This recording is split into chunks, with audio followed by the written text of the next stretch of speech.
guys, I want to talk to you again today. My 22-day challenge.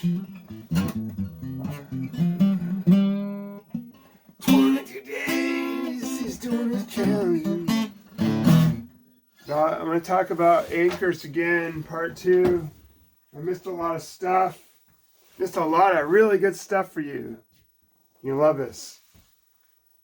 All right. So, what do we tell ourselves when I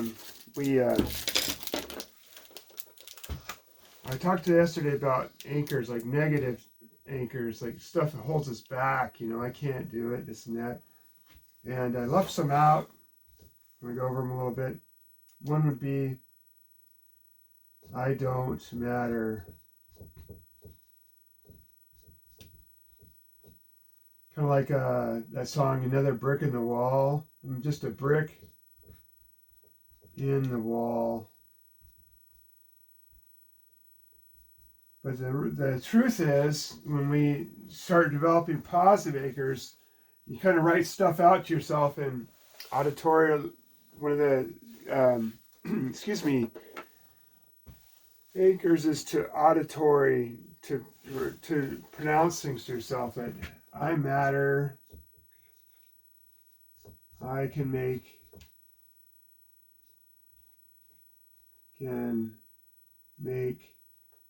a contribution.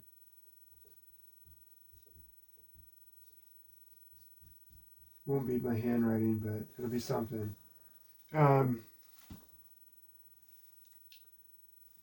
Yeah, I matter. And we all have our own unique calling. You know, we're all like unique snowflakes.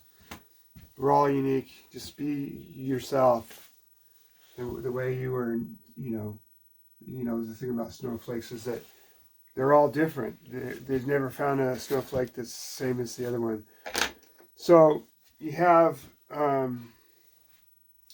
auditory things that you should say to yourself. Let's see, I had a couple other ones that are really, there's just people that need you, you know. I think one of the reasons the military guys are having problems is, one is that there's a lot of guys with guns, like 50% of veterans have guns. And so that by itself is increasing the amount of veterans that commit suicide. And so if you have a gun, get rid of it.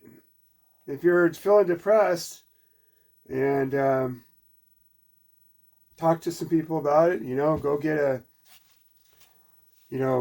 go find a support group, go to a 12-step meeting, or, you know, AA, or any of these things, go to a church, get involved in something. Go find there you have these meetup.com, different hiking groups, Facebook groups, you know, find some stuff to get involved in. And they say a lot of veterans have this hyper alertness because of their military experience. They're kind of looking at, you know, they're looking around and how peaceful things are, and like, this is just too damn peaceful. I mean, yeah, I knew a guy who was in Vietnam, and man, the guy was just hyper alert. Like there's, you know, something behind every bush. Anyway, I wanted to talk about some more anchors that you can have.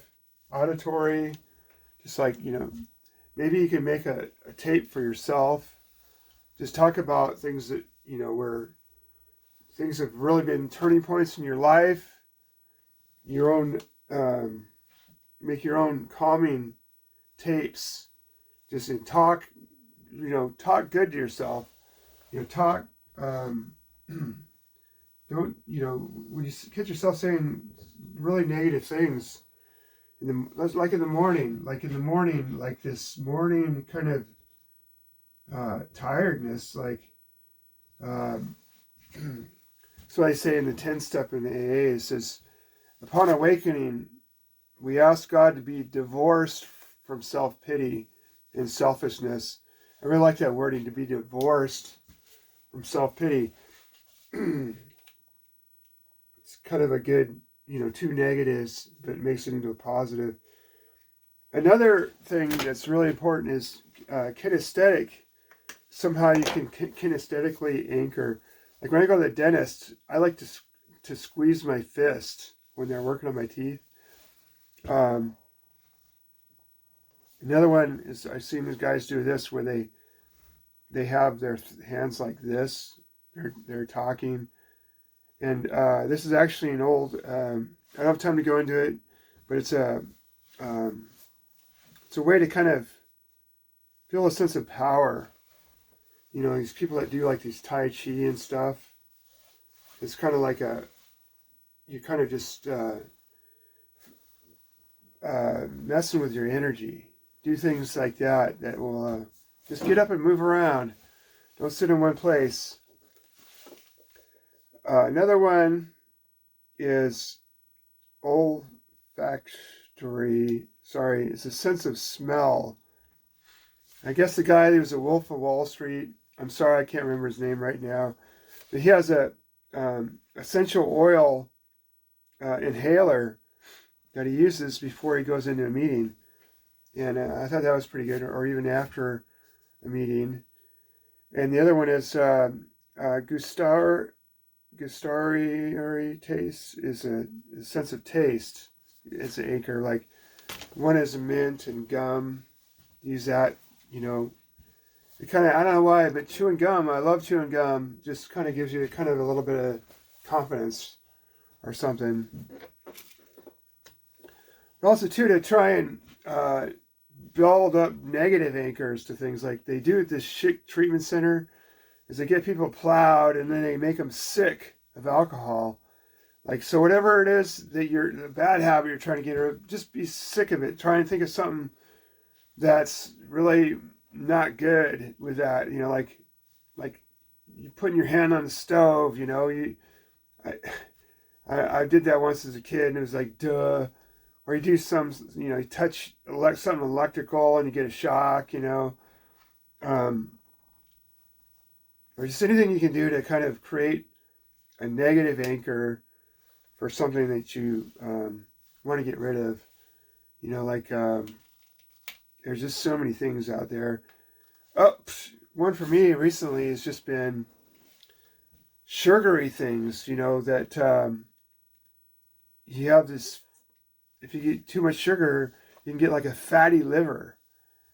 And I'm like, oh man. So I actually looked up images of fatty livers and kind of watched some videos on it. But yeah, sugar is like a horrible thing to have in your body. Anyway, I'm going to shut it down, you guys. Hope you guys like and subscribe and hit that notification bell and all the other stuff. Go to frankcopel.com and get some artwork, all that fun stuff. Have a good holiday. Keep going.